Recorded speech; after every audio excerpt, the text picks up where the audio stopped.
translation, na kung saan ay ginagamit ang unang wika para matuto tayo sa pangalawang wika.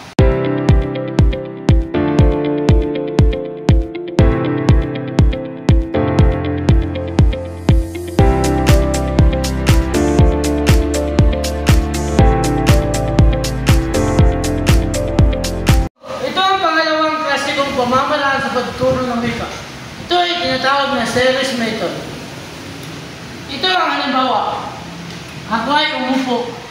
Kinuha ko ang aking bag. Ito ay aking binuksan. Kinuha ko ang lapis. Kumuha rin ako ng kwaderno. Sumulat ako sa aking kwaderno. At binasa ko ang aking sinulat. Yun yung halimbawa ng series method. Ito ay katlong klasikong pamamaraan sa pagturo ng wika. Ito ay tinatawag na pamamaraang direct.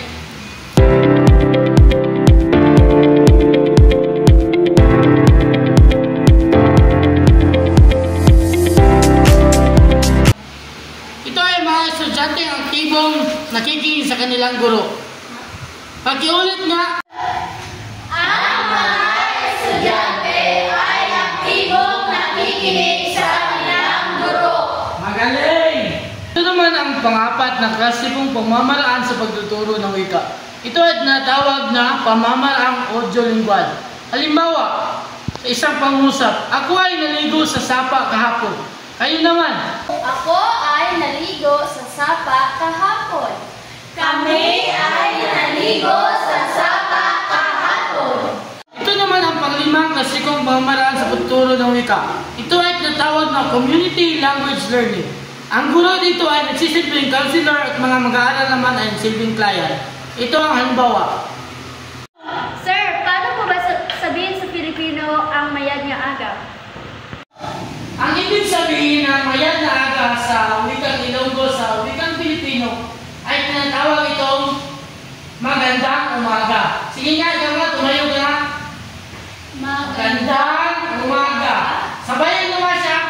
Magandang umaga. Ngayon, alam mo na kung ano ang ibig sabihin. Ayun po. Salamat. Ito naman ang pang-anim na klasikong pamamaraan sa pagtuturo ng wika. Ito ay natawag na suggestopedia. Ito ang halimbawa. Ngayon, meron tayong isang kwento na tatalakayin. Ito ay tungkol sa buhay ni Ana. Si Ana ay isang mag-aaral. Dahil bibo ang kanyang pamilya, siya ay palaging malungkot. Habang siya ay naglalakad sa kalsada, hindi niya alam kung ano ang kanyang ginagawa nang may biglang dumaang sasakyan at hindi niya namalayan. Bigla siyang nabangga nito. Ano ba ang nabangga kay Ana? Ngayon ating tatalakayin ang kwento ni Ana. Kwentong kapupulutan ng aral. Si Ana ay nag-aaral sa kanyang silid-aralan. Habang papauwi siya, hindi na namalayan nang biglang tumawid siya sa kanilang kalsada. Biglang isang malakas na rumalagasang sasakyan ang tumama sa kanya. Ano yung tumama sa kanya? Sasakyan. Sino yung natamaan? Si Ana. Very good. At ito naman ang pampitong klasikong pamamaraan sa pagtuturo ng wika. Ito ay tinatawag na silent way. Ito ang halimbawa.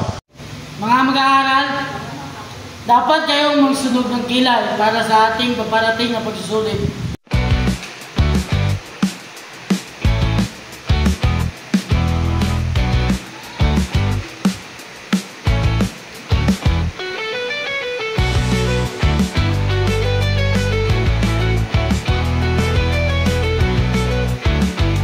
Magandang balita, lahat kayo ay nakapasa.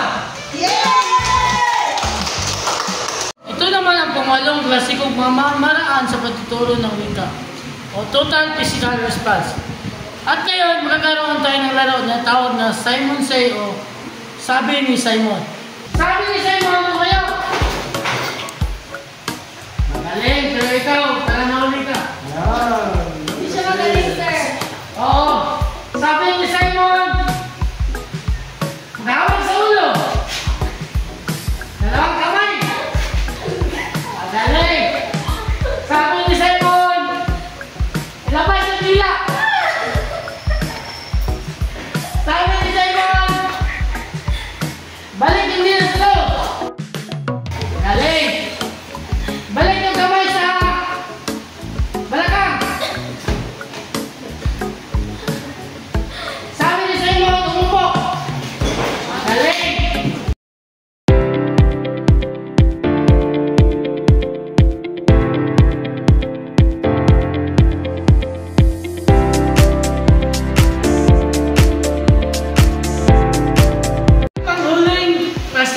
pamamaraan sa pagtuturo ng wika ay tinatawag na natural approach.